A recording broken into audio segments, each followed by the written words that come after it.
Ito po, ang talinghagang ito ay mind-boggling. Talagang ano aking isipan. Kasi ito po, nasa loob na lahat ng tao, di ba? Kumakain na, masaya na.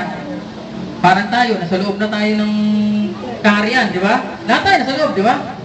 Amen? Sumigaw ng amen yung nasa loob ng kaharian. Okay, ito tingnan natin ha. Next. Pumasok ang hari upang tignan ang mga panauhin. Kumbaga, ang dami na, nagkakaingin na, party na. Pumasok yung hari. Ito, sabi ng hari, oh. Nakita niya ang isang taong hindi nakadamit pang kasalan.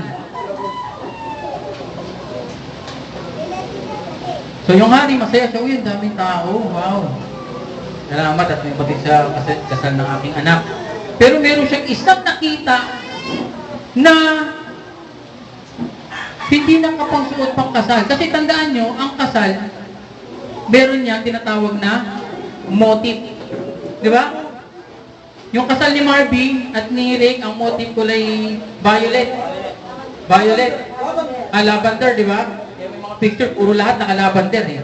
Isipin mo lahat naka-lavender, tapos ang suot mo kulay, sabihin natin red. Lahat naka-lavender, ikaw lang naka-red to, no?